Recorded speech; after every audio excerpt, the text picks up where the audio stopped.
시간이 되었습니다. 이제 마음을 정돈하고 주님 앞에 예배하며 나아가도록 하겠습니다. 같이 기도하심으로 5월 5일 밴쿠버 예수산길교회 예배를 시작하겠습니다. 우리 도움은 천지를 지으신 여호와의 이름에 있도다. 아멘. 거룩하신 하나님 아버지, 높고 높으신 그 하늘 보좌 버리시고 이 땅에 오셔서 우리와 함께 동행하시며 임마누엘 해주신 그 놀라우신 은혜에 감사를 드립니다.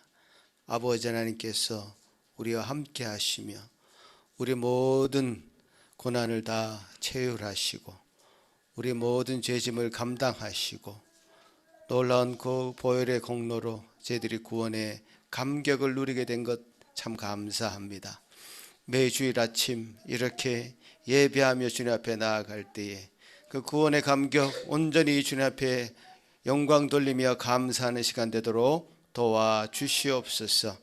주님께서 주신 은혜가 넘쳐나서 우리에게 삶의 새 소망과 주님께 주신 은혜 가운데 다시금 살아갈 수 있는 용기를 북돋는 이 시간 되도록 도와주시옵소서. 감사합니다. 예수님 이름으로 기도합나이다. 아멘. 다 같이 일어나서 찬송 드리겠습니다.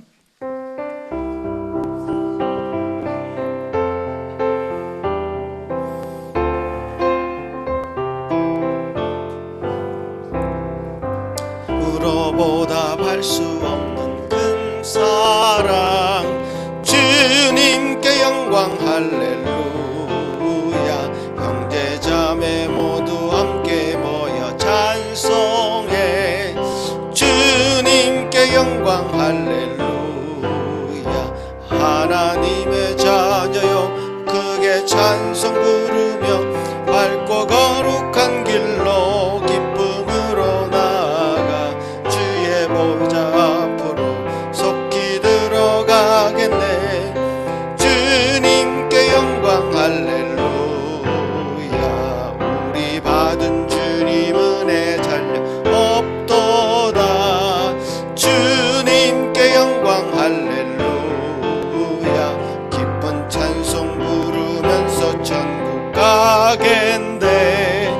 주님께 영광 할렐루야.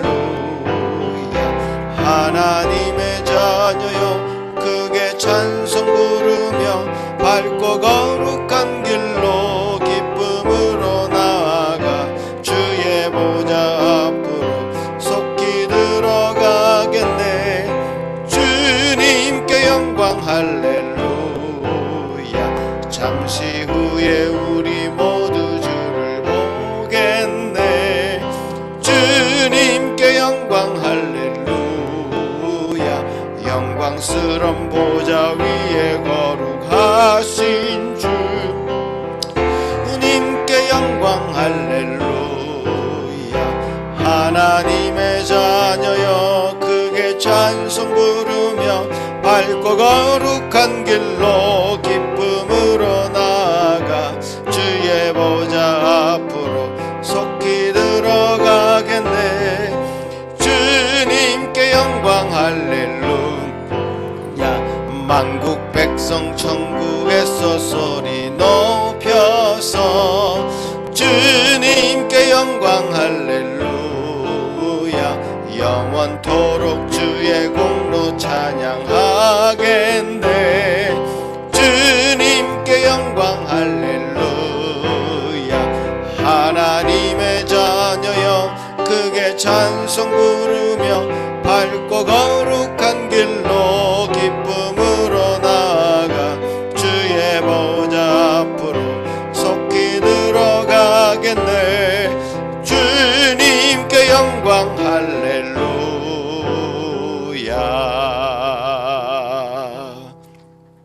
사도신경으로 우리의 신앙을 고백합니다. 전능하사 천지를 만드신 하나님 아버지를 내가 믿사오며 그 외아들 우리 주 예수 그리스도를 믿사오니 이는 성령으로 잉태하사 동정녀 마리아에게 나시고 본디오 빌라도에게 고난을 받으사 십자가에 못 박혀 죽으시고 장사한 지 사흘 만에 죽은 자 가운데서 다시 살아나시며 하늘에 오르사 전능하신 하나님 우편에 앉아 계시다가 저리로서 산자와 죽은 자를 심판하러 오시리라. 성령을 믿사오며 거룩한 공회와 성도가 서로 교통하는 것과 죄를 사하여 주시는 것과 몸이 다시 사는 것과 영원히 사는 것을 믿사옵나이다. 아멘. 십계명 낭독합니다. 하나님이 이 모든 말씀으로 말씀하여 이르시되 나는 너를 애굽 땅 종되었던 집에서 인도하여 낸 내 하나님 여호와니라. 제1은 너는 나 외에 다른 신들을 내게 두지 말라. 제2는 너를 위하여 새긴 우상을 만들지 말고 또 위로 하늘에 있는 것이나 아래로 땅에 있는 것이나 땅 아래 물속에 있는 것에 어떤 형상도 만들지 말며 그것들에게 절하지 말며 그것들을 섬기지 말라. 제3은 너는 내 하나님 여호와 이름을 망령되게 부르지 말라. 제4는 안식일을 기억하여 거룩하게 지키라. 제5는 내 부모를 공경하라. 제6은 살인하지 말라. 제7은 간음하지 말라. 제8은 도둑질하지 말라. 제9는 내 이웃에 대하여 거짓 증거하지 말라. 제10은 내 이웃의 집을 탐내지 말라. 자리에 앉으셔서 오늘 우리가 지금 낭독한 십계명의 내용들을 생각해 보시면서 우리 마음 가운데 혹시 하나님 외에 다른 것에 마음을 두고 그것을 의지하고 있는 마음이 있었다면 주님 앞에 온전히 회개하고 주님 앞에 나아가는 그런 시간들이 되기를 간절히 바라는 마음으로 찬송 드리겠습니다.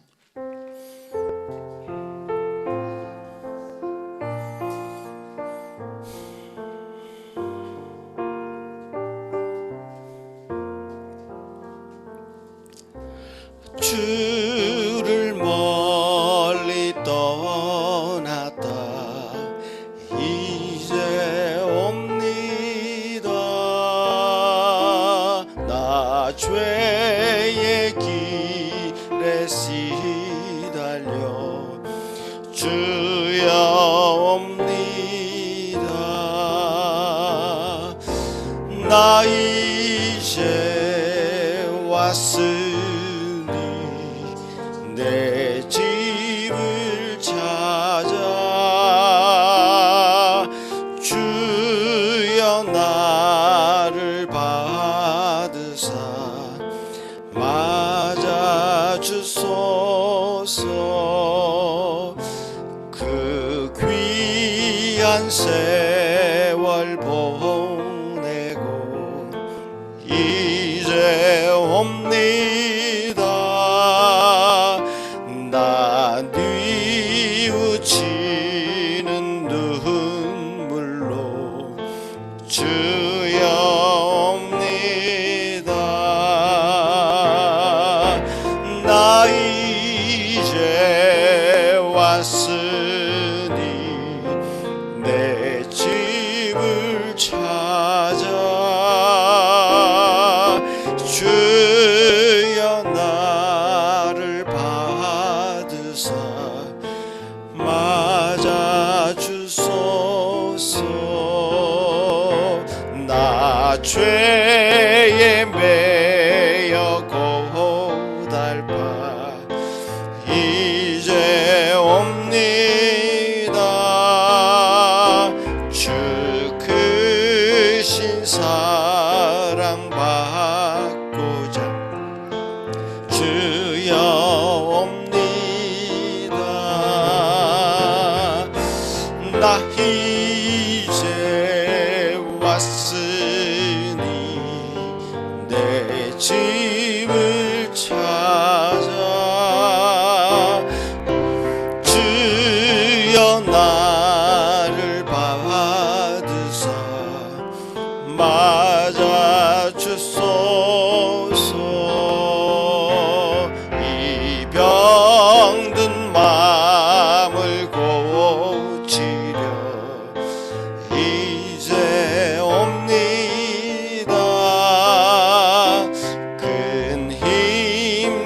소망 바라고 주여 옵니다. 나 이제 왔으니 내 집을 찾아 주여 나를 받으사 맞아 주소서. 나 바랄 것이 무언가 우리 주 예수 날 위해 죽임 당하시 믿고 옵니다. 나 이제 왔으니 내 집을 찾아 주여 나를 받으사 맞아 주소서. 그렇습니다. 주님께서는 지금도 잃어버린 양을 찾아 헤매시는 목자와 같이 우리를 찾습니다. 주님 앞에 돌아오기를 기다리십니다. 주님 품에 안기기를 기다리십니다. 여러분 마음 가운데 참으로 주님 앞에 온전히 마음을 드리고 그 품 안에서 영원한 안식을 얻기를 원하는 그 마음으로 주님 앞에 온전히 나아가기를 소망합니다. 마음을 주님 앞에 내려놓으시고 자복하며 회개하며 주님 앞에 나아가는 시간 가지도록 하겠습니다. 하나님 아버지 감사합니다. 주님 원하시는 이 시간 주의 백성들이 모였습니다. 우리 뜻대로 자행자재하며 주님 참 우리 소견이 옳은 대로 행했던 우리의 마음들을 기억합니다. 주여 도와주시옵소서. 주님께서 우리 온 마음 가운데 온전히 왕이 되셔서 그 주님의 놀라우신 은혜 가운데 살아가기를 소망하고 기뻐하는 것보다 참 우리 심령이 원하는 대로 살아가는 저희들의 모습을 다시금 발견하며 주님 앞에 온전히 나아가기를 소망하고 기도합니다. 주여 크신 하나님, 전능하신 하나님, 이 세상을 다스리시고 통치하시고 우리 심령도 온전히 다스리시는 하나님, 우리 마음의 문을 지금 두드리며 너의 심령이 참 자백하고 회개하면 주님께서 온전히 다 받아주시며 주님 맞아주실 놀라운 은혜의 하나님 기대하고 소망하며 주님 앞에 나아갑니다. 주여 도와주시옵소서. 영광 받아주시옵소서. 주님 우리 심령들이 주님 앞에 온전히 회복되는 시간 되도록 도와주시옵소서. 역사하시고 인도하시는 시간 되도록 도와주시옵소서.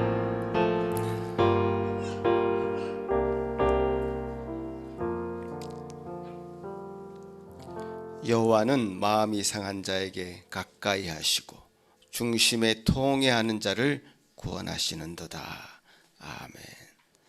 주기도문으로 주님 앞에 나아가겠습니다. 하늘에 계신 우리 아버지여, 이름이 거룩히 여김을 받으시오며 나라가 임하옵시며 뜻이 하늘에서 이루어진 것 같이 땅에서도 이루어지이다. 오늘 우리에게 일용할 양식을 주시옵고 우리가 우리에게 죄 지은 자를 사하여 준 것 같이 우리 죄를 사하여 주시옵고 우리를 시험에 들게 하지 마시옵고 다만 악에서 구하시옵소서. 나라와 권세와 영광이 아버지께 영원히 있사옵나이다. 아멘. 주님 앞에 감사하며 영광 돌리는 찬송 드리겠습니다.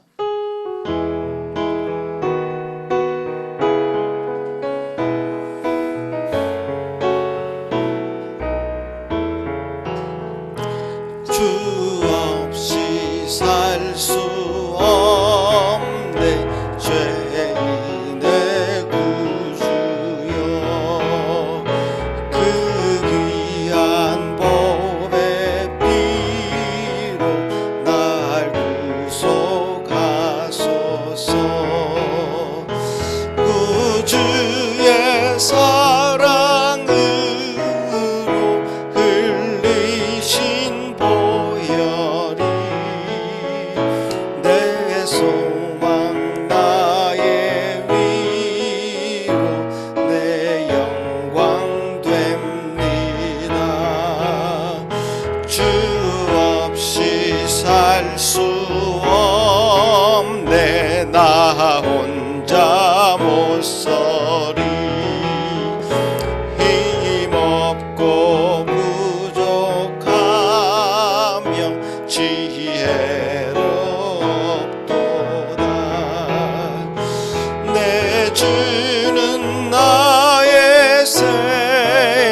살 수 없네. 내 주는 아신다. 내 영의 깊은 간구 마음의 소원을 주밖에 나의 마음 뒤 알아주리요. 내 마음 위로하사 평온케 하시네. 주 없이 살 수 없네. 세월이 흐르고 이 깊은 고독 속에 내 생명 끝나도 사나운 풍랑일 때 날 지켜주시니 내 곁에 계신 주님 늘 힘이 됩니다.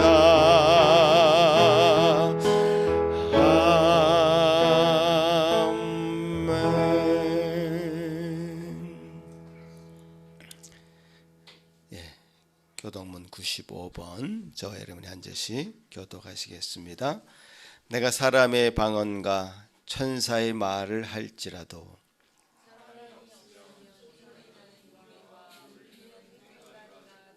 내가 예언하는 능력이 있어 모든 비밀과 모든 지식을 알고 또 산을 옮길 만한 모든 믿음이 있을지라도 내가 내게 있는 것으로 모든 것으로 구제하고 또 내 몸을 불사르게 내줄지라도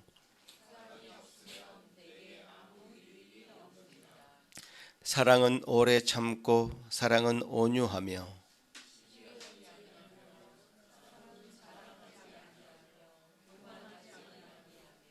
무례히 행하지 아니하며 자기의 유익을 구하지 아니하며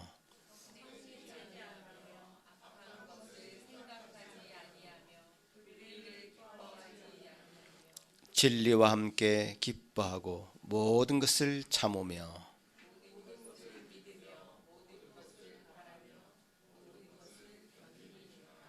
사랑은 언제까지나 떨어지지 아니하되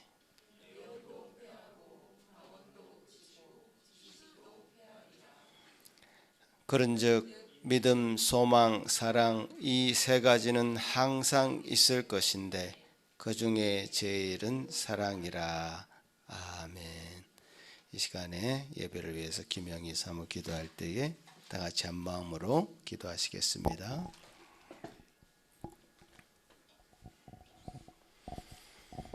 기도하시겠습니다. 만물이 그 만드신 이를 찬송하는 아름다운 계절에 창조주 하나님께 예배하게 하시니 감사합니다. 하나님의 영원하신 능력을 만물들도 분명히 보여주며 찬송하건만 하나님의 형상 따라 지음받은 사람들은 하나님을 알되 그분을 영화롭게도 않고 감사치도 않으며 오히려 스스로 지혜 있다 자랑하며 죄만 짓고 있으니 참으로 우리의 어리석음을 용서해 주세요. 5월에는 더욱 우리 죄를 대신 담당하신 하나님의 아들 예수님을 깊이 만나고 또 믿어서 더 이상 죄에게 종노릇하지 않기를 원합니다. 그래서 제대로 하나님을 사랑하고 제대로 나 자신과 이웃을 사랑하고 감사하는 가정과 일터와 학교 그리고 일상 되기를 기도합니다. 하나님, 특별히 가족을 떠나 학업 중인 유학생들을 하나님의 강한 손으로 붙들어 주셔서 한 번뿐인 인생 하나님의 영광을 위해 살아가는 빛나는 삶을 살게 하옵소서. 예수 산길교회에 속한 모든 가정을 바른 말씀 위에 든든히 세워주셔서 부부가 더욱 사랑하고 존경하며 자녀가 진리 가운데 올바로 자라 어두운 세상을 비추고 살리는 빛과 소금 되기를 기도합니다. 아멘. 앞으로 가정을 이루게 될 청소년들과 청년들도 귀한 믿음의 가정 이루기를 기도합니다. 아멘. 이번 달에 있을 교단의 총회 모임과 또 전도사님이 치르게 될 목사고시와 또 다음 주에 찬양 예배를 통해서 하나님께 큰 영광 되기를 기도합니다. 아멘. 오늘 드려지는 예배를 통해서 이후의 삶이 죄에 대하여 죽고 의에 대하여 사는 복된 매일매일이 되게 해 주세요. 힘들고 지친 그리고 무겁고 불안한 모든 짐을 예수님 앞에 내려놓습니다. 예수님만 주실 수 있는 강물 같은 평화를 함께 모여 예배하는 우리 모두에게 내려주세요. 아멘. 나 자신보다 나를 더 잘 아시며 나보다 나를 더 사랑하심으로 값없이 죄에서 건져주신 고마우신 예수 그리스도의 이름으로 감사하며 기도드립니다. 아멘.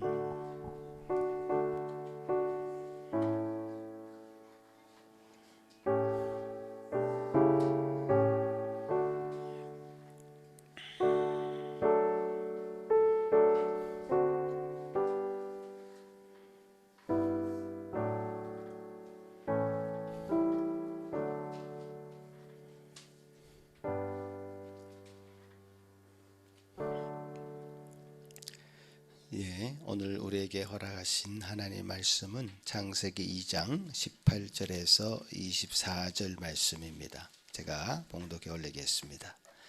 여호와 하나님이 이르시되 사람이 혼자 사는 것이 좋지 아니하니 내가 그를 위하여 돕는 배필을 지으리라 하시니라. 여호와 하나님이 흙으로 각종 들짐승과 공중의 각종 새를 지으시고 아담이 무엇이라고 부르나 보시려고 그것들을 그에게로 이끌어 가시니 아담이 각 생물을 부르는 것이 곧 그 이름이 되었더라. 아담이 모든 가축과 공중의 새와 들의 모든 짐승에게 이름을 주니라.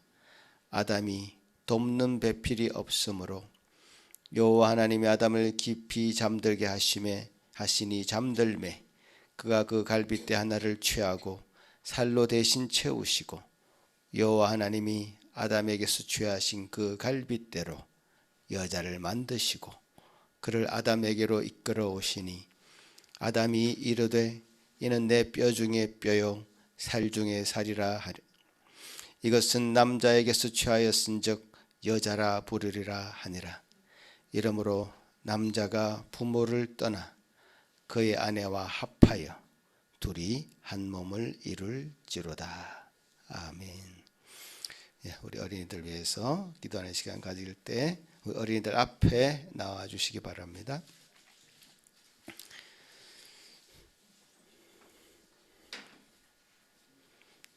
예, 우리 어린이들 지난주에 잘 못 나와서 암송을 다시 한번 반복해서 지난주 거 다시 한번 하도록 하겠습니다. 자, 영원하신 하나님이라는 주제로 암송 구절들을 뽑은 것 같습니다. 자, 예, 주한이, 예, 좋습니다. 이 열정 좋습니다. 그다음 루아부터 시작.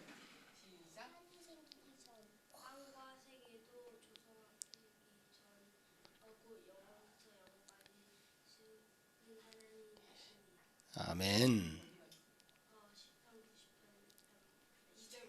네, 그다음 일의 가족 시작.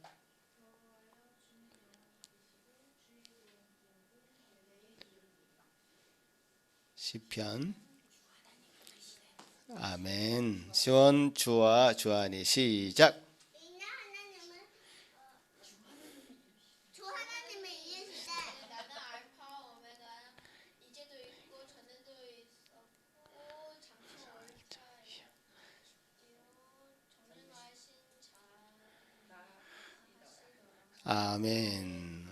이제도 있고 전에도 있었고 장차 올 자요 전능한 자라 하시니라. 알파와 오메가 되신 하나님.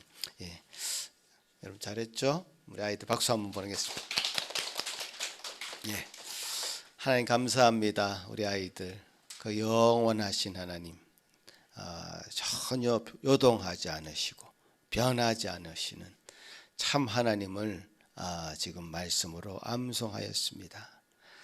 주님, 이 아이들 그 마음에 닫힐 이 영원한 하나님, 변하지 아니하시는 그 하나님 앞에 내릴 수 있도록 도와주셔서 그 일생이 참 폭풍도 지나고 맑은 날도 있겠지만 그 하나님 앞에 닻을 내릴 때 참 평안을 누릴 수 있는 저희 심령들 다 되도록 도와주시옵소서. 아버지 하나님, 우리 모든 성도들도 그런 같은 마음으로 우리 아이들 위해서 기도하고 또 우리도 그렇게 주님 앞에 성숙하며 자라기를 소망합니다. 감사하옵고 예수님 이름으로 기도합나이다. 아멘.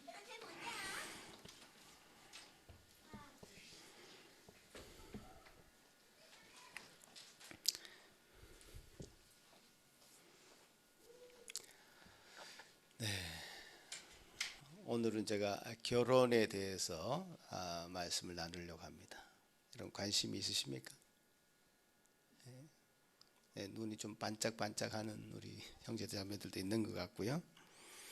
아직 우리 청소년들은 관심이 없죠? 하준이 관심이 있습니까? 아직 없죠. 네, 관심을 가지기 위해서라도 이 말씀 집중하시면 좋겠습니다. 결혼에 대해서 말을 하라고 하면 이미 여러분은 아마 결혼에 대해서 가지고 있는 이런저런 얘기들, 상식들이 많이 있을 것 같습니다. 뭐 격언처럼 결혼은 안 하면 후회된다. 그렇지만 하면 더 후회된다. 이런 얘기도 공공연히 있습니다. 뭐 결혼에 대해서 농담처럼 주고받는 이런 이야기가 아니라 사실 통계가 그것을 말해주고 있는데요. 지난 1970년부터 작년까지 한국의 통계를 보면 70년대에는 매년 1000명당 10명 정도가 결혼을 했다면요, 그것이 지속적으로 계속 줄어서 2023년도에는 1000명당 4명 정도가 결혼하는 정도, 그러니까 거의 3분의 1 정도가 줄었다고 보시면 되겠습니다. 그러니까 초혼 연령이 남자는 34세, 여자는 32세 정도라고 합니다. 결혼을 잘 안 하려고도 하지만 또 자녀도 낳지 않으려고 합니다. 그래서 참 심각해지는 것을 뭐 우리뿐만 아니라 사회학자들이나 정치인들이나 많은 사람들이 그 심각성을 대한민국에 살고 있다면 느끼고 있습니다. 결혼에 대한 올바른 가치관을 정립하지 않으면 대한민국이 소멸할지도 모르겠다. 이런 심각한 생각을 하게 되는 것이죠. 통계가 그것을 또 말해주고 있는데요. 결혼도 안 하고 자녀도 낳지 않으면서 우리나라가 2040년이 되면, 대한민국이 2040년이 되면 주택에 거주할 사람이 이제 줄어들고, 그래서 주택의 10분의 1은 공실이 되는, 비게 되는 그런 일이 생긴다고 합니다. 그때 집을 한 채 마련하면 좋을 것 같습니다만은, 어쨌든 그런 심각한 상황들이 앞으로 펼쳐질 것이라고 하는 것이 그 미래학자들의 이야기입니다. 우리가 앞으로 16년 하면 우리 눈앞에 펼쳐지는 현실이 될 거라는 얘기죠. 물론 이런 사실을 직시하고 정부가 어떤 정책을 펼치느냐에 따라서 달라질 수는 있겠지만, 결혼을 하지 않으려고 하는 현 세태와 또 자녀를 낳지 않으려고 하는 이 생각들을 바꾸는 것은 쉽지 않은 과제가 될 것이다. 그런 저는 생각이 듭니다. 이런 상황을 벗어날 수 있는 길을 사실 우리는 찾아야 되고, 그것은 우리가 말씀에 근거해서 우리가 연구하고 또 생각하고 해결책을 강구해 봐야 될 것입니다. 사실 결혼이라는 부분은 성경이 처음 시작 단계에서 창세기에서 결혼에 대한 얘기를 하고요. 또 맨 마지막으로 결혼으로 끝나는, 그야말로 성경은 결혼에 대한 이야기로 이어지는 것이 성경입니다. 첫 번째 책인 창세기에서 아담의 그리고 하와의 결혼 이야기를 하면서 이 세상의 시작을 알리고 있고요. 또 성경의 마지막 책인 요한계시록에서 재림하신 예수, 어린 양 되신 예수와 성도들의 혼인 이야기로 이 세상의 끝을 알리고 있습니다. 한마디로 결혼으로 이 세상의 시작을 알리고 이 세상의 끝을 결혼으로 마무리하고 있습니다. 하나님 나라는 신랑 되신 예수 그리스도와 신부되는 성도의 그 혼인 잔치다라고 표현합니다. 천국은 바로 신랑과 신부의 혼인 잔치와 같다라고 말씀하시고, 그 혼인 잔치에 초대된 사람과 초대되지 못한 사람이 있다라고 이 천국을 설명하기도 합니다. 그러니 이 결혼은 사람들이 고안해내서 필요에 의해서 만들어낸 것이 아닙니다. 하나님이 계획하시고 설립하신 최초의 제도가 바로 이 결혼입니다. 하나님께서 이 땅을 창조하시고 인간을 통해서 이 땅을 다스려 가시도록 하기 위해서 결혼은 제도를 만드셨다는 것입니다. 보십시오. 하나님께서 오늘 본문 말씀 통해서 인간 중에 먼저 남자인 아담을 먼저 만드셨습니다. 아담을 먼저 만드셨습니다. 그 아담이 혼자 있는 것이 좋아 보이지 않았다. 그래서 돕는 배필로 하와를 만드셨습니다. 그래서 한 남자와 한 여자를 만드셨던 것입니다. 그리고 그 이 남자와 여자는 한 몸을 이루게 된다, 이렇게 설명하고 있습니다. 그리고 이 남녀의 결합을 통해서 또 다른 생명이 태어나게 되는 방식으로 하나님이 결혼 제도를 만드신 것입니다. 하나님이 창조하신 제도입니다. 그래서 한 남자와 한 여자의 결혼을 통해서, 결합을 통해서 생명이 태어나는 이 방식은 하나님께서 만드신 고유의 제도인데, 생명을 낳지 않는 결혼은 결혼이라 할 수 없는 것이죠. 남자와 여자를 왜 만드셨겠습니까? 남자와 남자, 여자와 여자는 그런 결혼을 통해서는 생명이 태어나지 않기 때문에 그렇습니다. 그래서 하나님이 원래 만든 것을 왜곡해서는 안 됩니다. 하나님은 그 자체가 생명이시고 또 생명을 잉태하는 방식으로만 결혼을 허락하신 것이죠. 그래서 생명 없는 결혼은 결혼이 아닙니다. 인간이 하나님의 결혼 방식을 왜곡시켜서는 안 됩니다. 그런 왜곡된 방식으로 우리 인간들은 자기 멋대로 살고 싶어 하겠죠. 자기 멋대로 사용하고 싶겠죠, 성을. 그러나 그렇게 하는 것은 죄라는 것을 분명히 성경은 말씀하고 있습니다. 한 남자와 한 여자를 통해서 다음 세대를 이어가게 하십니다. 그래서 인류는 태초부터 지금까지 존재하고 있는 것입니다.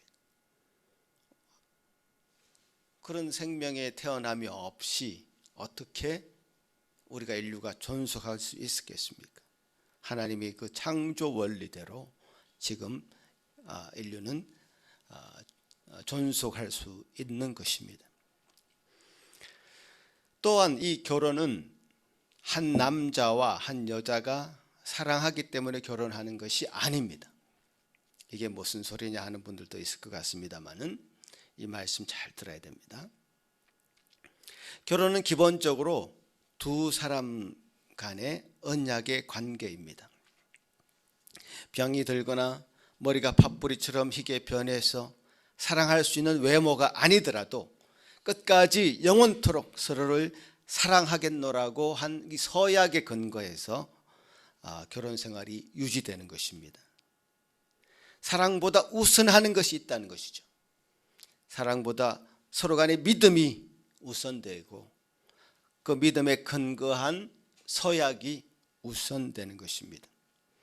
숯불처럼 은은하지만 꺼지지 않는 서로를 향하는 마음과 신뢰를 근거로 결혼 생활이 유지되는 것입니다. 그래서 우리는 사랑이라고 하는 달콤한 단어에 속아서는 안 됩니다. 그런 감정은 원래 오래 가지도 않고 식어지기 마련입니다. 사랑이 변하냐라고 물어본다면 그렇다고 말할 수밖에 없을 것입니다. 그것이 원래 인간이기 때문에 그렇습니다.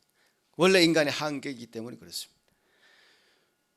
아담과 하와가 타락하고요, 바로 그 정세가 그 정상이 드러났습니다.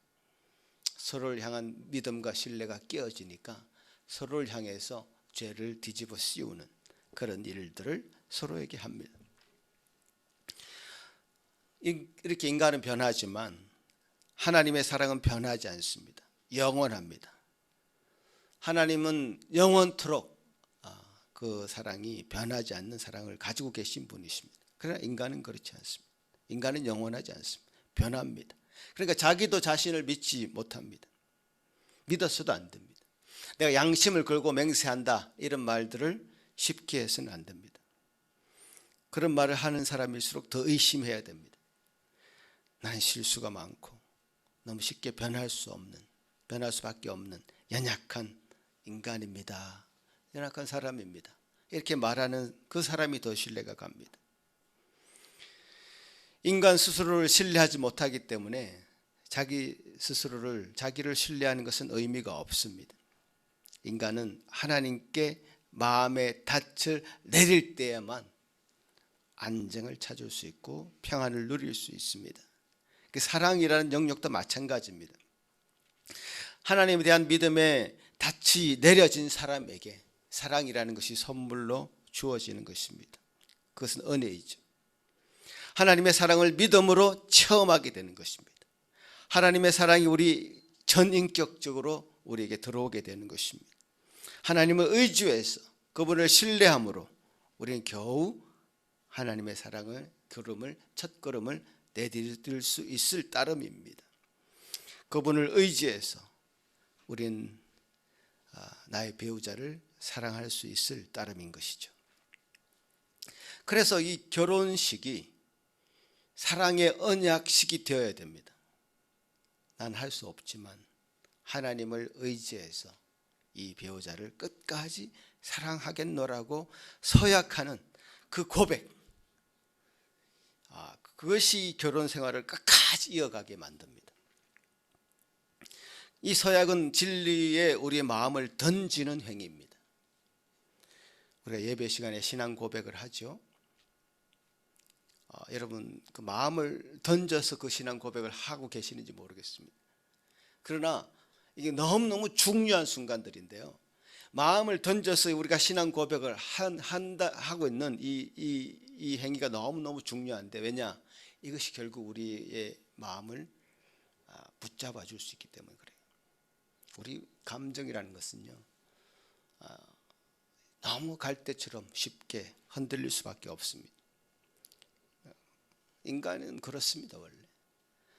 그래서 우리가 고백하는 신앙, 이 고백적인 신앙이 결국 우리를 다시금 신앙의 길로 오게 만드는 그 중요한 일이 됩니다.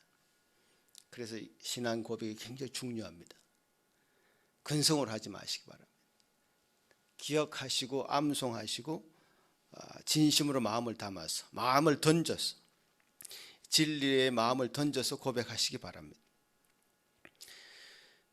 결국 우리는 그 고백으로 진리로 다시 돌아오도록 만드는 것은 그 하나님의 말씀입니다. 이처럼 결혼 서약도 마찬가지입니다. 결혼이 뭔가 잘못되어 가고 있다는 것을 느낄 때, 이게 아닌가? 내 감정이 왜 이렇게 식어졌지? 왜 서로에게 관심이 사라지지? 하는 순간 결혼식 때 했던 그 언약식을 기억하시기 바랍니다. 서약을 기억하시기 바랍니다. 고백을 기억하시기 바랍니다. 그것은 진리였고 지금도 여전히 진리인데 그것이 내 마음의 감정을 움직이지 않는다고 해서 그것이 진리가 아닌 것이 아니죠. 그 진리로 다시 돌아가야 됩니다. 감정에 매이지 않고 그 결혼 서약으로 다시 돌아가야 됩니다. 그 결혼 서약에 매여야 됩니다. 말씀에 매이듯이 그 결혼 서약에 매여야 됩니다. 그럴 때 그 결혼은 그래도 유지가 되는 것이죠.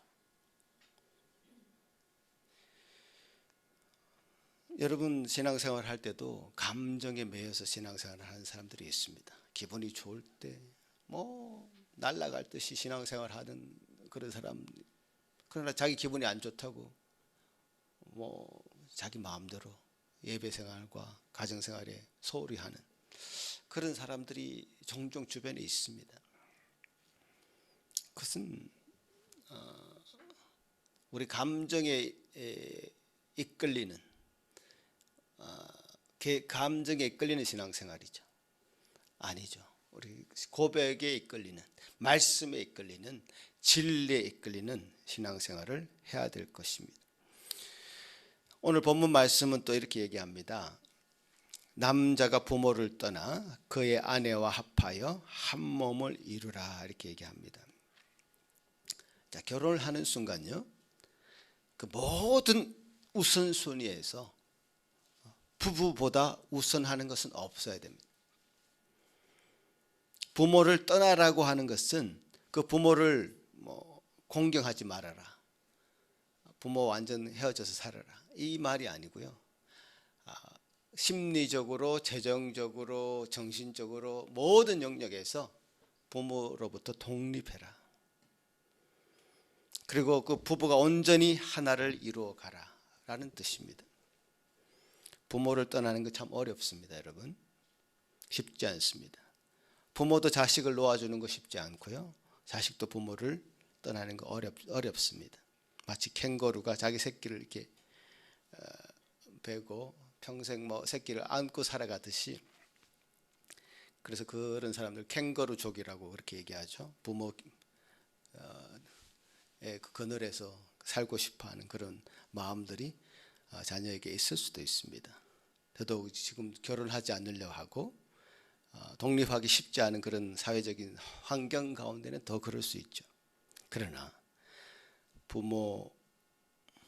모든 부모를 떠나서 한 남자와 한 여자가 한 몸이 되고 그래서 온전히 그 부부보다 우선하는 것이 우선순위가 되는 것은 어떤 부모도 어떤 형제자매도 있어서는 안 된다는 것입니다. 부부보다 그 부모의 영향을 받는다면, 형제자매의 영향을 받는다면 그 결혼생활은 정상적이가 될 수가 없습니다. 정상이 될 수가 없습니다. 내가 그런 분들을 몇 가정 내가 여기서 만난 적이 있는 것 같아요. 형제자매의 영향을 많이 받아가지고 부부생활이 힘들어지는, 그 형제자매들과 하고 같이 지내는 것이 너무 그리워서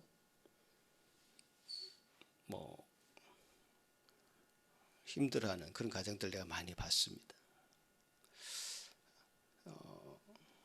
부부가 가장 우선순위가 되어야 되고 부부의 결정이 그 누구의 결정보다 귀하게 여겨져야 됩니다. 부부가 마음을 맞추어 결정하면 그것이 최상의 결정입니다. 물론 부모, 형제와 상의는 미리 할 수는 있겠지만 결정하는 데 있어서 부부의 마음이 가장 중요한 것이고 정신적으로, 재정적으로 완전히 부모로부터 독립해야 됩니다. 아내에게 혹은 남편에게 털어놓지 못하는 고민을 친구에게 털어놓아서는 안 됩니다. 친구가 아무리 친하다 할지라도 그래서는 안 됩니다. 제가 어떤 드라마에서 자기가 죽을 병이 걸린 것을 아내에게 숨기는 남자가 있었습니다. 그 남자의 마음은 이 아내가 너무 충격을 받을까 봐 이 연약한 아내를 돌보느라고 그랬다고는 하지만 그 마음을 자기 친구에게 털어놓는 겁니다. 이거 안 된단 말이에요. 그 사람의 마음이 조금은 이해는 됩니다. 그렇게 하려고 했던 마음 이해는 되나 결혼 서약을 한 관계라면 흰머리가 팥불이 될 때까지 병들거나 힘들거나 어떤 고난이 있더라도 함께 하기로 약속했기 때문에 어떤 일이 있더라도 가장 우선적으로 부부에게 그 사정을 털어놓아야 됩니다. 결혼 서약에 근거하지 않은 결혼 생활은 그와 같이 될 수 있으나 결혼 서약에 근거했다면 서로에게 먼저 마음을 열고 모든 어려움과 고민과 갈등과 그런 아픔을 털어놓을 수 있는 그런 부부, 가장 친한 친구, 가장 친한 우정을 나눌 수 있는 친구가 부부여야 된다. 그리고 어려서부터 부모의 지배 아래 살아온 사람들은 더더욱 부부관계에서 부모가 개입할 가능성이 많습니다. 그래서 결혼할 때는 부모를 떠날 준비를 해야 되고요. 이 세상에 누구보다 배우자와 가장 친밀하고 가장 가까운 친구이며 연인이 되어야 되고요. 결혼은 이 모든 것을 포함하는 약속입니다. 결혼 서약할 때 이런 것을 포함하고 약속을 한 겁니다, 서로. 그러므로 그런 마음이 만일 없다면 결혼해서는 안 됩니다. 단호하게 생각을 해보셔야 됩니다. 그래서 서로 결혼하기로 한 배우자가 있다면 이 마음을 분명히 확인하셔야 돼요. 내가 가장 우선순위인가? 그것을 분명히 확인하고 결혼에 준비를 해야 될 것입니다. 그리고 결혼에 있어서 우리 두 사람만 결혼하는 것 같지만 사실 이 오늘 본문에 나온 이 아담과 하와의 이 결혼식에는 하나님이 계셨죠. 결혼은 이 하나님의 이 삼위일체의 그 연합의 모델을 보여주는 아주 중요한 모델입니다, 여러분. 성부, 성자, 성령 하나님이 삼위로 존재하시지만 본질적으로 동일합니다. 삼위로 계시는데 성부, 성자, 성령 삼위로 계시는데 어떻게 본질적으로 동일할 수 있느냐? 그 안에는 완전한 사랑과 완전한 교제가 있습니다. 본질적으로 동일하시지만 개별적인 인격을 가지고 계십니다. 그 사랑으로 온전히 하나 되는 그 연합, 이 삼위일체의 특성이고 하나님의 본성이죠. 그래서 우리가 부부라는 것은 서로 다른 인격을 가지고 태어났고 자랐죠. 이 결혼이란 연합을 통해서 하나님의 삼위일체가 어떻게 그렇게 삼위로 계시지만 본질적으로 동일하고 완전한 교제와 연합을 할 수 있는가라는 것을 부부관계를 통해서 보여줘야 됩니다. 제가 많은 부부를 봐왔지만 서로 성격이 같은 부부는 별로 없더라고요. 다 달라. 자라온 배경도 다르고 성격도 다르고. 그것이 매력적이었어요, 사실은. 서로를 끌리게 하는 요소였습니다. 근데 결혼 생활에 들어가 보면 그게 갈등의 요소가 또 됩니다. 그렇습니다, 여러분. 우리 청소년들 잘 들으세요. 결혼해보면 서로 성격이 다른 것, 습관이 다른 것이 갈등의 요소가 되어서 힘들어지는 그런 고비를 맞이하게 됩니다. 그럴 때 서약을 기억하십시오. 사랑이 변한 건 아닙니다. 사람의 마음이 변한 것이죠. 서약을 기억하시고 또 그 서로의 성격을 감당할 수 있을지 결혼 전에 테스트를 해봐야 됩니다. 성격을 변화시키려고 해서는 안 되고 내가 그 성격을 감당할 수 있을지를 생각해 봐야 돼요. 감당할 수 있을 때 온전한 그 연합의 길로 나아가는 그런 길을 서로가 찾아갈 수 있을 것입니다. 그 결혼에는 우리 두 사람만 있는 것이 아니라 또 하나님이 계십니다. 하나님 부부가 그야말로 삼위일체를 이루죠. 부부만 마음이 맞는다고 해서 결혼 생활이 잘 지속되는 것이 아닙니다. 하나님에 대한 믿음, 이 중심이 될 때 이 부부가 정말 하나님 앞에서 진정한 신자가 될 때, 하나님의 그 사람이 될 때 이 마음이 변하지 않고 삼위일체적인 그런 연합을 이루어가게 됩니다. 그래서 결혼할 때요, 믿음이 없는 불신자와 결혼해서는 안 됩니다. 여러분, 우리가 인생을 살아가는 가치 가운데 하나님을 믿는 신앙보다 더 큰 가치가 어디 있습니까? 우리 인생을 바라보는 관점 중에 우리 인생관 가운데 하나님을 신앙하는 그 신앙보다 더 중요한 가치관이 어디 있습니까? 없어요. 믿지 않는 자와 멍에를 같이 메어서는 안 됩니다. 같이 믿어도 성격이 달라서 힘들고 갈등이 생기는데 가치관이 다르다, 인생관이 다르다, 그걸 맞춰 가겠다, 그렇게 시도하는 분들이 있더라고요. 어떤 경우에 있냐면 부부를 그저 경제 공동체, 같이 돈을 벌면 조금 생활이 나아질 것 같아 해서 경제 공동체 느낌으로 부부 결혼을 하면 뭐 그렇게 가치관이 필요 없습니다. 그냥 파트너가 필요해서 결혼한다, 그것도 뭐 큰 가치관에 뭐 영향을 받지 않습니다. 그러나 우리가 부부라는 것은, 결혼이라는 것은 우리 인생을 던져서 그럼 우리 인생의 어떤 총합체라 얘기할 수 있는 것인데, 그것을 그 가치관도 맞지 않는 그런 사람과 우리의 삶을 나누어서는 안 됩니다. 삼위일체를 기억하십시오. 하나님이 중심에 계시고 두 부부가 이렇게 있어야 됩니다. 그래서 이 삼위일체 가운데 온전한 연합이 있어야지 이 결혼이라는 것도 유지가 되는 겁니다. 그리고 이제 결혼 제도의 마지막, 그러니까 끝 부분은 이제 예수 그리스도, 어린 양 대신 예수 그리스도와 성도의 교회의 혼인이라는 것으로 이제 마무리를 하고 있는데, 사실 처음과 끝이 결혼이라고 이렇게 말씀드렸습니다. 그 중간중간에 사실 결혼은 굉장히 중요한 의미로 창세기부터 얘기하시죠. 아브라함의 아들 이삭. 그 성경의 많은 분량을 그 이삭의 결혼을 두고 기술하고 있고요. 또 이삭의 아들 야곱의 결혼 이야기가 또 성경의 많은 부분을 차지합니다.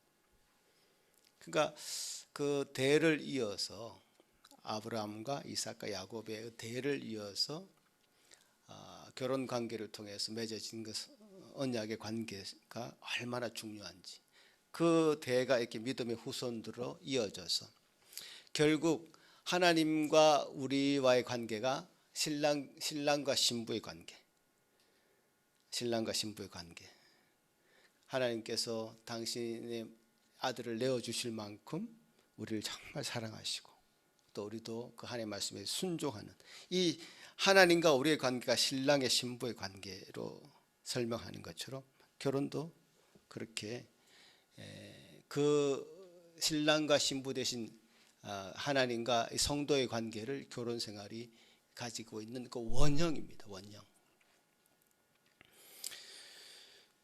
그래서 결혼을 통해서 내가 행복하게 산다, 이런 것을 추구한다면요, 그 행복이 늘 뜬구름 잡는 것처럼 느껴질 때가 있습니다. 언제 내가 그 행복은 내게 찾아오는 것일까? 참 허상이다는 생각이 들죠. 그 행복이라는 것은요, 하나님과 우리의 관계가 신랑과 신부처럼 친밀해질 때 저절로 찾아오는 것이죠. 따라오는 것입니다. 그리스도와 우리의 관계가 진정한 결혼의 원형이라면요, 우리가 그리스도를 믿고 신뢰하는 것에 우리 삶에 있어서 가장 중심을 두고 그것을 추구해 나가야 됩니다. 여러분 어떤 사람과 결혼해도 되는데요, 국적이 달라도 됩니다. 인종이 달라도 상관없죠. 성격이 달라도 됩니다. 학력의 차이가 나도 됩니다. 집안의 차이가 나도 상관없습니다. 말이 서로 달라도 상관없습니다. 그러나 이런 그리스도와 성도의 관계가 그 결혼의 원령이라면요, 다시 한번 제가 강조해서 말씀드리자면 믿는 자와 삶의 가치를 함께 나눌 수 있는 자와 신앙생활 함께 하는 자와 결혼해야 됩니다. 그렇게 하다면 그렇게 하면 주님께서 주신 은혜가 또 행복이 그 안에서 계속적으로 샘처럼 솟아나오는 그런 결혼 생활이 될 줄로 믿는 것입니다. 인생이 그렇듯이요, 결혼은 단거리 경주가 아닙니다. 긴 마라톤을 하는 과정에서 우리 넘어야 될 고비들을 많이 넘어가면서 서로 손을 잡고 그 길을 함께 갑니다. 서로 마주보는 관계가 부부 관계가 아니라 가야 될 길을 함께 보는, 함께 바라보는 그런 관계가 부부 관계가 되어야 됩니다. 그래서 주님께서 가라고 하신 곳에 함께 손을 잡고 갈 수 있는 그런 관계로 나아가야 될 것입니다. 오늘 말씀을 좀 정리하자면요, 오늘 좀 전체적인 포괄적인 이야기를 지금 하고 있습니다. 말씀을 정리하자면 여러분 중에 결혼하지 않겠다 마음 먹고 계신 분 혹시 있습니까? 나는 결혼하기 싫어. 결혼할 거죠? 하겠다고 다짐을 해야 됩니다. 그래야 겨우 할 수 있습니다. 예. 결혼에 대해서 너무 이제 환상을 가지는 분들이 많이 있는데, 결혼을 통해서 내가 어떤 신분의 변화를 꿈꾸거나 어떤 이득을 챙기려고 하거나 내 삶이 많이 바뀔 것이라고 기대해서는 안 됩니다. 성도라면 결혼은 마땅히 해야 되는 것입니다. 그 결혼은 상대 배우자를 통해서 내가 하나님 앞에 자라가는 방식입니다. 내가 성화되는 가장 중요한 방식은 배우자를 통해서, 가장 친밀한 관계에 배우자를 통해서 하나님 나를 거룩하게 만드십니다. 하나님 나에게 관심이 있어요. 그런데 내 배우자를 그래서 주셨습니다. 여러분, 소크라테스가 어떤 말을 했냐면요, 남자는 좋은 아내를 얻으면 행복한 사람이 되고 악한 아내를 얻으면 철학자가 된다 그랬습니다. 실제로 소크라테스 아내인 크산티페는 유명한 악처였습니다. 그래서 이 크산티페 덕분에 소크라테스가 철학자가 된 거죠. 그래서 자기에게 딱 맞는 배우자를 준 겁니다. 저는 하나님이 여러분에게도 딱 맞는 사람, 여러분에게 딱 맞는 사람을 배필로 이미 주셨고요, 또 주실 것이라고 믿습니다. 아멘. 이 소리 아멘 했어.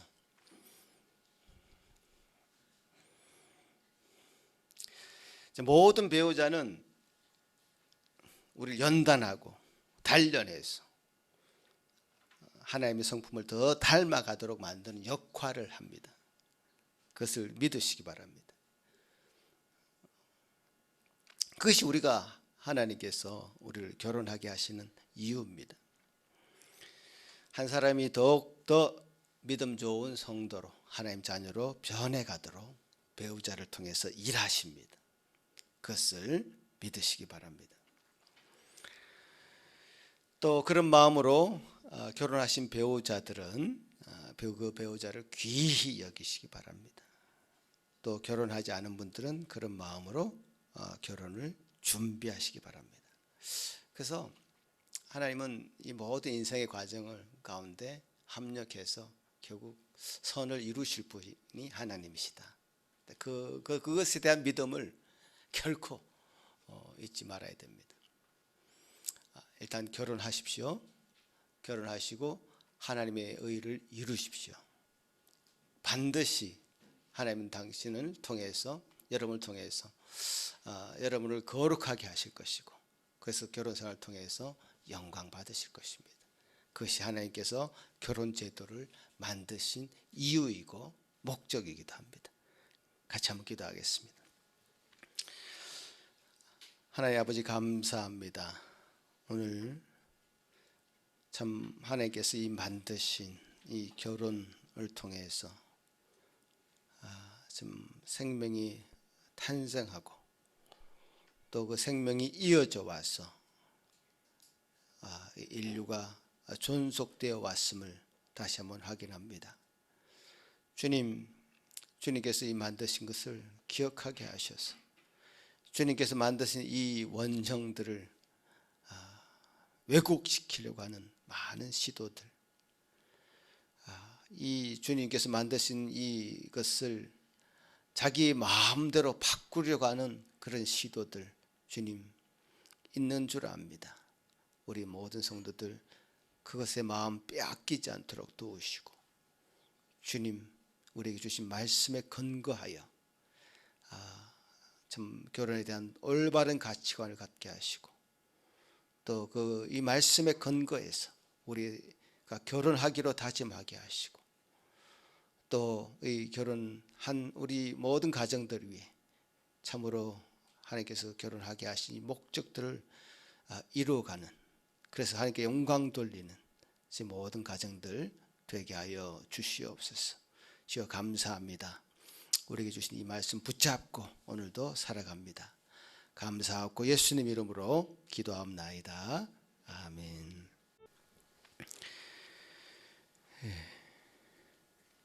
오늘 주신 말씀 기억하시면서 다 같이 일어나서 찬송 드리겠습니다. 처음 불러보는 찬송인데요, 잘 따라하면 좋겠습니다.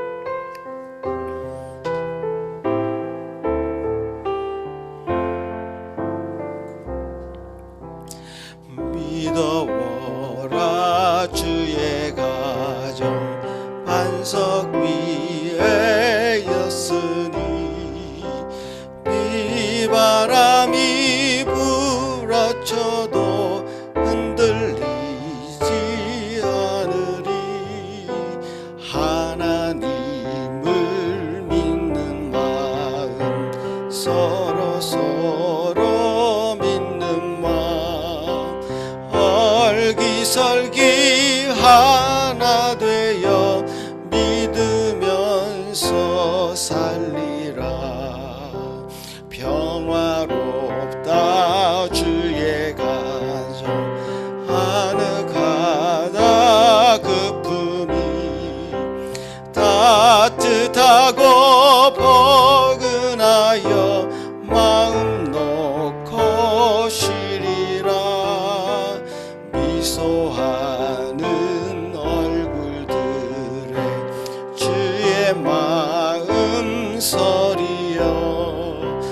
하늘 평화 풍기면서 서로 살리라. 즐거워라 주의 가정, 사랑의 샘 솟는다. 메마른 땅 적시어라. 물이 올라 꽃핀다.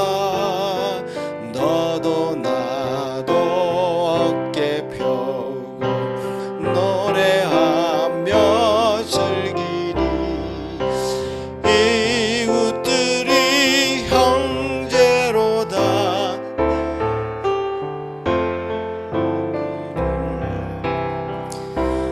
높다 주의 가정, 기도하는 이제다. 마음 들여 기도하고 몸을 바쳐 섬기리. 타오르는 몸과 마음, 오늘이의 향기라. 흐뭇하게 퍼져가는 오늘이의 향기라.